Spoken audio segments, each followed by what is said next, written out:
Bismillahirrahmanirrahim. This is Sayyid Ahmad Gilani. In today's video, we will be discussing book exercises of Unit 19 from first year English book. A grammar portion we have prepositions and prepositional phrases.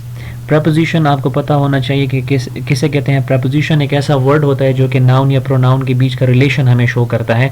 preposition से हमें पता चलता है कि noun या pronoun या दो nouns का आपस में relation क्या है. तो शुरू करते हैं यहाँ पे. fill in the blanks with suitable prepositions. आपके पास 4 prepositions हैं, इसमें आपने जो suitable है वो यहाँ पे लगाना है. He lives dash 48 mg road. यहाँ पे जो in at on for आएगा तो he lives at 48 mg road. We started dash 8 dash in the morning. We started at 8 in the morning. This portrait was painted dash an artist who lived in the 18th century. So this portrait was painted by an artist. यहाँ पे by आएगा. Number 4 में हमारे पास है we must start dash dawn. Dawn कहते हैं सुबह के वक्त को. If you want to reach in time we must start at dawn. इस डॉन के साथ एट आएगा. जब मॉर्निंग आएगा तो फिर इन आता है. We have been waiting dash morning. We have been waiting since morning. The traveller must reach his destination dash sunset. यहाँ पे बिफोर सनसेट आ सकता है, सनसेट से पहले. The next flight is due dash 6 PM. 6 PM जहाँ पर time होता है उसके साथ हम एट लगाते हैं. At 6 PM. He ran 12 miles dash 2 hours. 12 miles in 2 hours. यहाँ पे इन आएगा.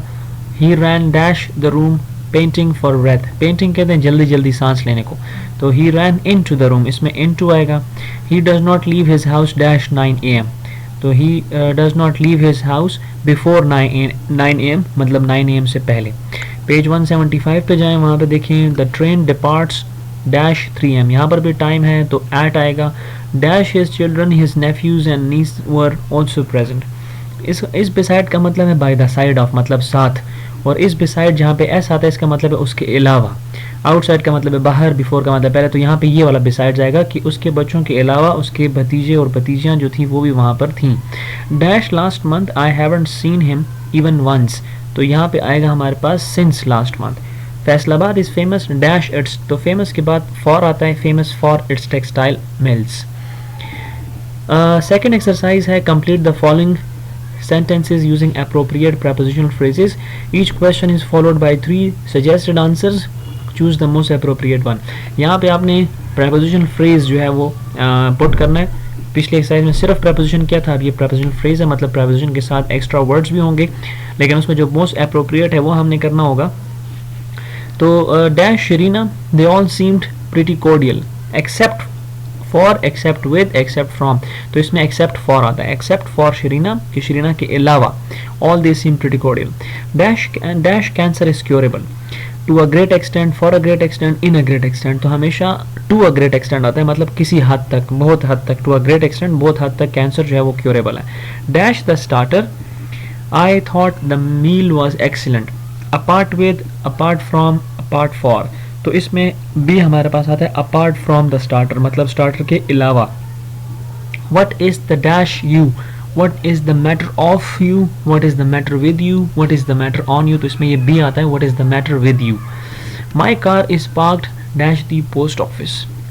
My car is park dash the post office. So in front of, in front या इन फ्रंट एट. तो इन फ्रंट ऑफ आता है और इन और फ्रंट में हमेशा स्पेस होता है, तो इसमें ए आएगा. My car is parked in front of the post office. He acted dash my instructions. He acted according with, according to, accordance with. So he acted according to, इसमें B आएगा according to my instruction. He is dash me at enmity with, at enmity for, at enmity. तो इसमें eight enmity with मतलब मेरे साथ दुश्मनी है उसकी, तो he is at enmity with me. I called him dash my voice at the top of, at the top of, O double F with the top of. तो इसमें ये वाला आएगा A. At the top of का मतलब है जितना तेज़ वो आवाज़ निकाल सकता था. और लास्ट में हमारे पास है his words are dash the facts at variance with, at variance to, at variance of. तो इसमें जो एट वेरियंस है ये एक इडियम भी है, मुहावरा भी है. इसका मतलब है डिसएग्रीमेंट, मतलब तनाज़ा, या एक होता है एग्री करना किसी बात से, एक होता है दूर दूर तक आपका उस बात से कोई मेल जोल ही ना हो. तो his words are at variance with the facts. तो इसके जो अल्फाज हैं वो हकीकत से काफ़ी दूर तक हैं, दूर है, मतलब गलत बयानी की जा रही है, झूठ बोला जा रहा है यहाँ पे. तो ये इसमें एट वेरियंस विद आता है. This was all about book exercises of Unit 19. Thank you very much.